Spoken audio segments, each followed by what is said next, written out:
Mesdames et messieurs, bonjour.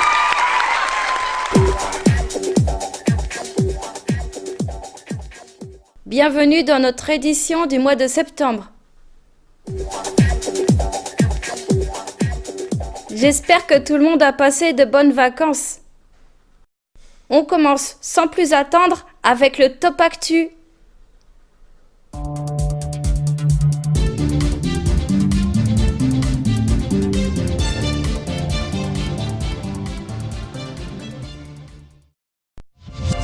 Record. Les secrets de l'homme volant. Le 4 août, Frankie Zapata est parvenu à traverser la Manche en volant. Il lui a fallu 20 minutes pour parcourir les 35 km séparant la France et l'Angleterre. Filant à 20 mètres au-dessus de la mer et à 160 km/h, Frankie Zapata est devenu le premier homme volant à franchir la Manche. Sous ses pieds, son flyboard, une planche équipée de puissants réacteurs qu'il a lui-même créés.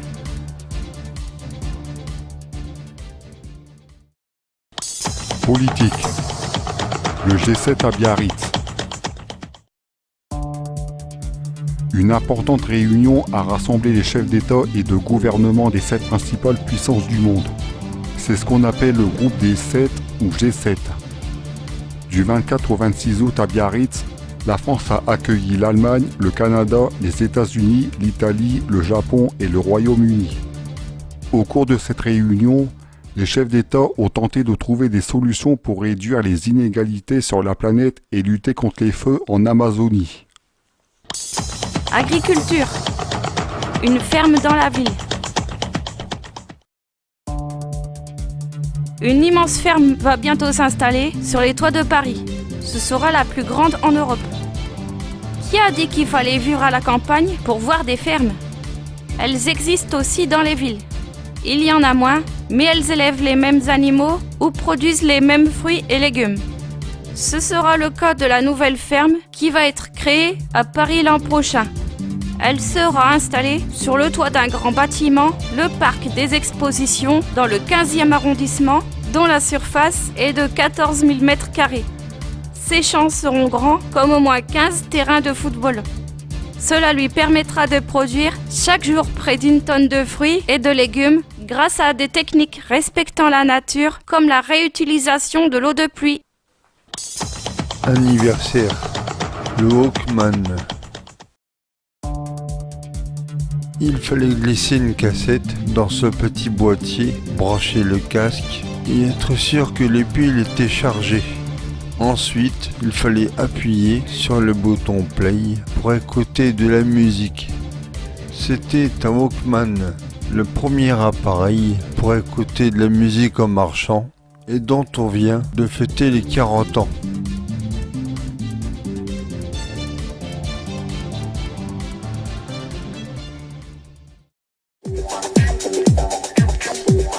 Enchaînons avec votre rubrique Brouillon de culture.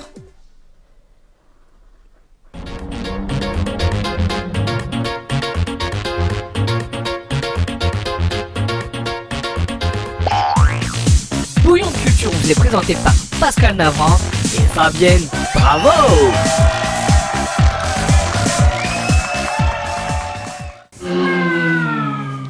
Mesdames et messieurs, bonjour. Bonjour Pascal. C'est pas possible, il sait pas être à l'heure.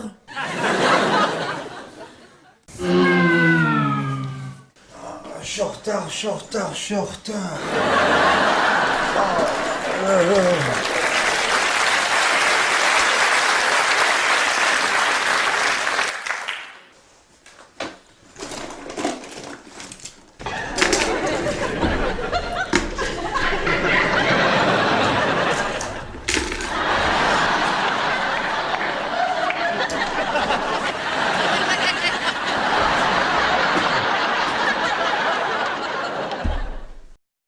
C'est bon, on peut commencer? Désolé, je me suis levé du mauvais pied ce matin. Ah, vous êtes de mauvaise humeur? Maman, je me suis tout simplement cassé la figure en bas de mon lit, pourquoi? Eh bien, ça commence bien. Ah, ça va, le prof, il a pas vu, j'étais pas encore arrivé. Hein? C'est de pire en pire. Y a pas de prof? C'est le public d'Annual Actu en face de vous.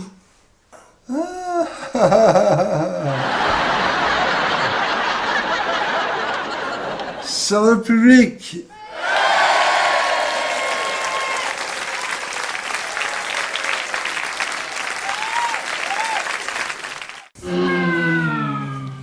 Désolé Fabienne, je suis mal réveillé.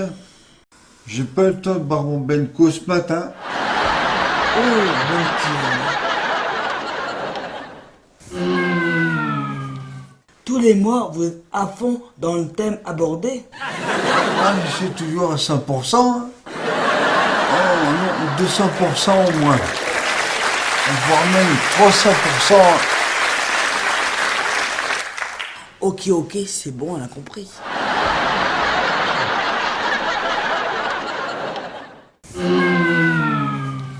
Bon, comme vous l'avez deviné, le thème de ce mois-ci, c'est la rentrée des classes, c'est l'école. On commence avec le quoi qu'est-ce donc? Avec l'origine de l'école obligatoire.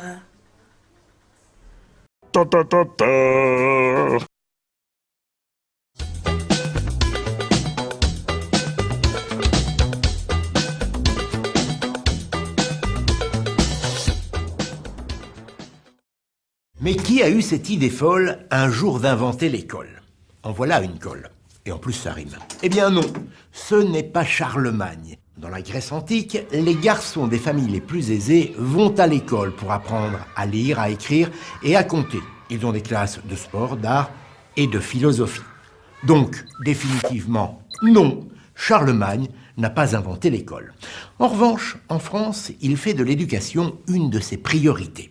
En 789, il ordonne au clergé d'ouvrir des écoles accessibles à tous.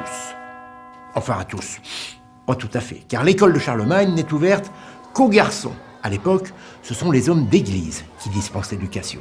Ce n'est qu'à la fin du XVIIIe siècle, notamment grâce à la Révolution française de 1789, 1000 ans plus tard, qu'apparaissent les premières écoles laïques. Mais là encore, l'institution est en grande partie réservée aux garçons issus des familles aisées. Familles aisées, je fais la liaison.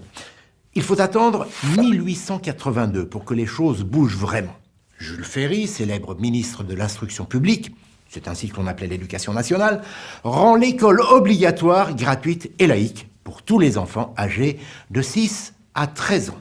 En France, aujourd'hui, près de 650 écoles, lycées et collèges portent son nom. Alors évidemment, dans les décennies qui ont suivi, l'école a encore bien évolué. Ce n'est qu'en 1924 que les programmes scolaires des garçons et des filles sont devenus identiques et il faut attendre les années 60 pour que la mixité devienne la norme. Enfin, aujourd'hui, l'école est obligatoire de 6 à 16 ans et l'enseignement public est gratuit de la maternelle jusqu'au lycée. L'école a pour mission la transmission des connaissances et des valeurs de la République, liberté, égalité, fraternité et laïcité. Et ceci, dans le refus de toute discrimination, c'est inscrit dans la loi. Du primaire jusqu'au lycée, les programmes abordent les sciences, l'histoire, le français, les langues étrangères et aussi l'éducation morale et civique. Cette discipline permet entre autres d'étudier les droits de l'homme et le fonctionnement de la nation. On y apprend notamment les règles du vivre ensemble et à développer notre esprit critique. Car vous le savez, l'école d'aujourd'hui forge les citoyens de demain. On enchaîne avec le Zik Info.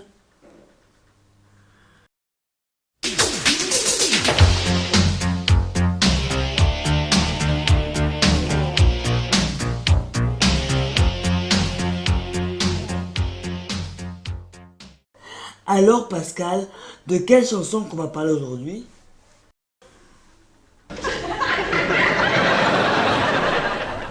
Vous faites quoi là? Oh, rien.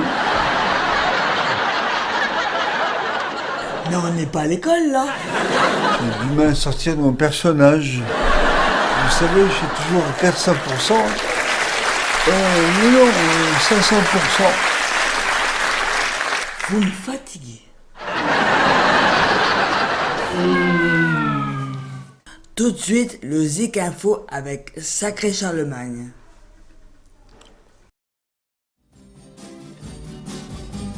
Qui a eu cette idée folle un jour d'inventer l'école? Qui a eu cette idée folle un jour d'inventer l'école? C'est ce sacré Charlemagne, sacré Charlemagne, de nous laisser dans la En vie. 1964, France Gall dévoile Sacré Charlemagne, un morceau écrit par son père Robert Gall sur une musique de Georges Liefferman.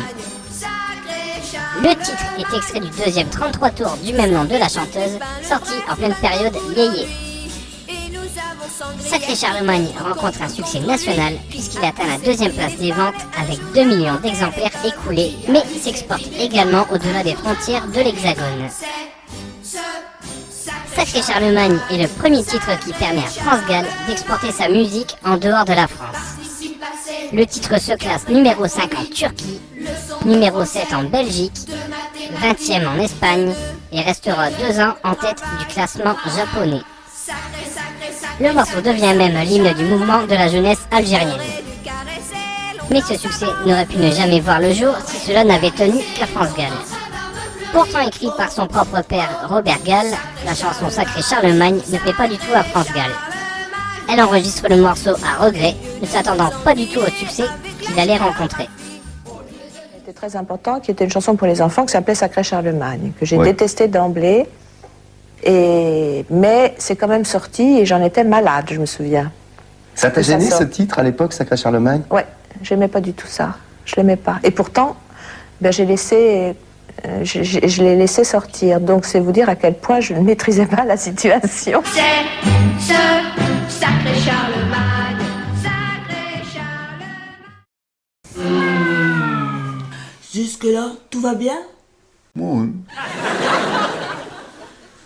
Je crois qu'il y a encore dans son personnage, je crois qu'il comprend rien du tout.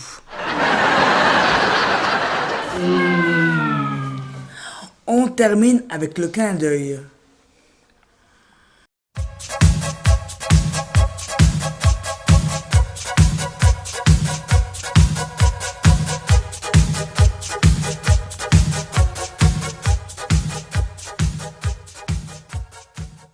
Le clin d'œil de ce mois-ci ira à un grand maître d'école. Coluche. ah bon, c'était pas un humoriste? Il a fait un film qui s'appelle Le maître d'école. Bon, allez, rubrique s'il vous plaît.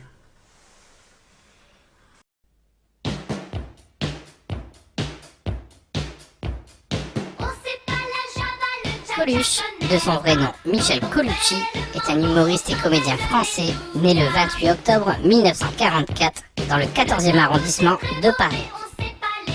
Fils d'un père immigré italien et d'une mère française, Michel Colucci grandit à Montrouge. Il adopte le pseudonyme Coluche à l'âge de 26 ans, au tout début de sa carrière. Coluche donne très tôt un style nouveau et sarcastique par sa liberté d'expression au musical, en s'attaquant notamment aux tabous, puis aux valeurs morales et politiques de la société contemporaine. En 1975, il devient célèbre en parodiant un jeu télévisé, le Schmilblick. Avant 1976, il occupe des rôles de second plan au cinéma avant de camper des personnages plus centraux, comme dans Les ou la cuisse, puis de tenir le haut de l'affiche durant les années 1980, essentiellement pour des comédies. En 1977, il passe à la réalisation en co-réalisant Vous n'aurez pas l'Alsace et la Lorraine avec Marc Monet. En 1981, il tourne Le maître d'école. Si le tournage avec de jeunes enfants non professionnels est assez folklorique, l'équipe doit également composer avec un Coluche au bord de la dépression. Si professionnellement tout roule pour le comique, dans sa vie privée, c'est la catastrophe. Sa femme vient de le quitter avec leurs 2 fils, le laissant complètement désemparé. En 1984, il obtient un César du meilleur acteur pour son rôle dramatique dans Ciao Pantin de Claude Berry. Tour à tour provocateur ou agitateur par ses prises de position sociales, il se présente à l'élection présidentielle de 1981 avant de se retirer à la suite de pressions et de menaces. J'appelle les feignants, les crasseux, les drogués, les alcooliques, les pédés, les femmes, les parasites, les artistes, les taulards, les gouines, les apprentis, les noirs, les piétons, les arabes, les français, les chevelus, les fous, les travestis, tous ceux qui ne comptent pas pour les hommes politiques, à voter pour moi. Tous ensemble pour leur foutre au cul avec Coluche, le seul candidat qui n'a pas de raison de mentir. Jouissant d'une énorme popularité et très apprécié du public, il fonde en 1985 l'association Les Restos du Cœur, relais d'aide aux plus pauvres, quelques mois avant de mourir dans un accident de moto le 19 juin 1986 à Opio, dans les Alpes-Maritimes.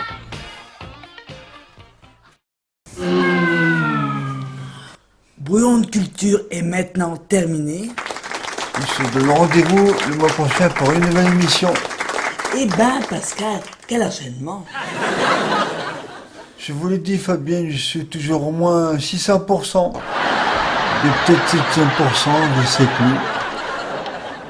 Au revoir, Pascal. Au revoir, Fabien.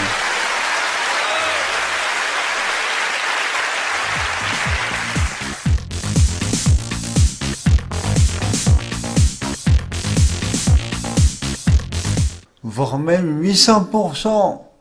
1000%. C'est bon à couper.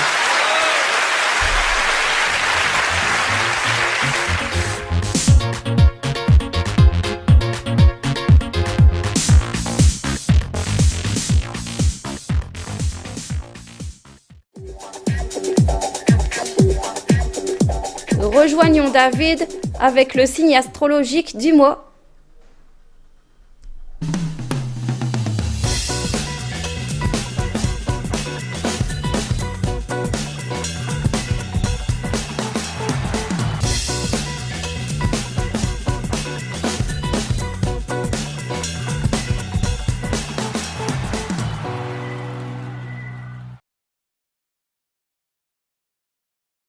Mesdames et messieurs, bonjour. Ce mois-ci, les balances. Du 23 septembre au 23 octobre.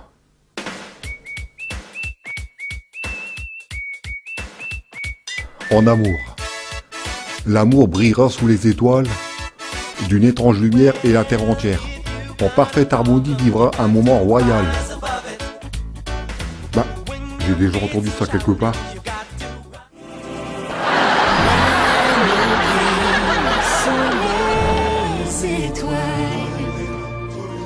D'une étrange lumière. Ouais, enfin bref, passons. Côté travail. Toi, 28 jours, hey, tu as monté 4 fois en grade en l'espace d'un mois. Si tu es en bas de l'échelle, prépare-toi à devenir PDG. Si tu es déjà PDG, alors tu seras le chef de la France. Mais fais gaffe, c'est encore au-dessus du président de la République. Là, il y a toi, là, il y a notre président. Hein. Et maintenant, c'est qui le patron? J'ai pas entendu. C'est qui le patron? C'est moi le patron! Ouais. C'est moi le patron! Niveau santé. En parlant de balance, ça tombe bien. Hein. La tienne commence à tirer la tronche et menace de faire grève. Hein. Bah ouais. Tu te gaveras de pizza frites matin, midi et soir. Hein. On te confondra même avec une tortue ninja.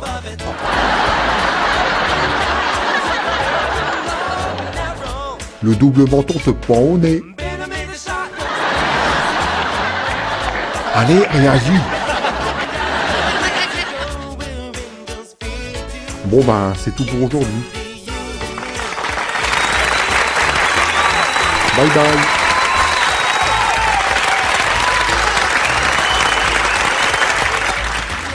Ils sont du même signe que vous. Suzy Joly, né le TEI automne 1934. Patrick Bosso, né le 2 octobre 1962. Will Wyss, né le 25 septembre 1908. Anthony Cavana, né le 26 septembre 1969. Éric Antoine, né le 23 septembre 1973. Yann Marquez, né le 9 octobre 1974.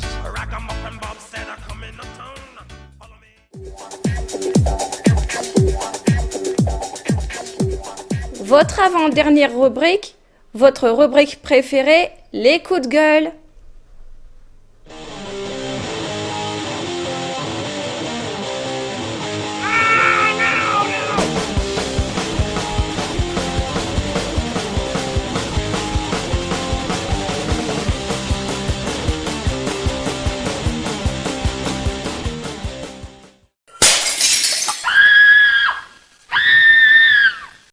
J'aime pas quand on casse la vaisselle, me met en colère. Ah!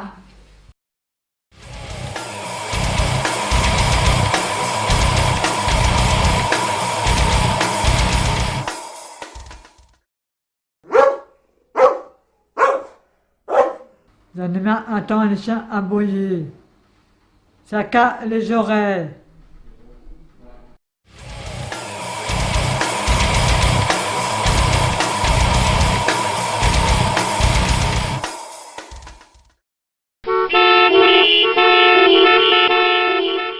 Il y en a ras-le-bol des bossons sur les autoroutes.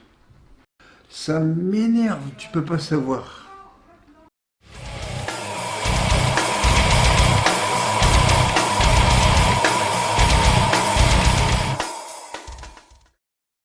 J'en ai marre des gens qui font le plein d'essence et qui en vont sans payer.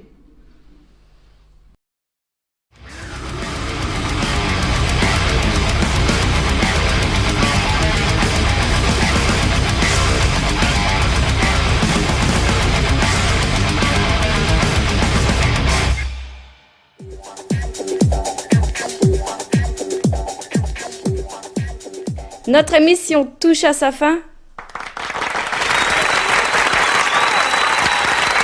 J'espère que vous avez passé un bon moment. N'hésitez pas à vous abonner à notre chaîne YouTube Année l'Actu et de partager autour de vous.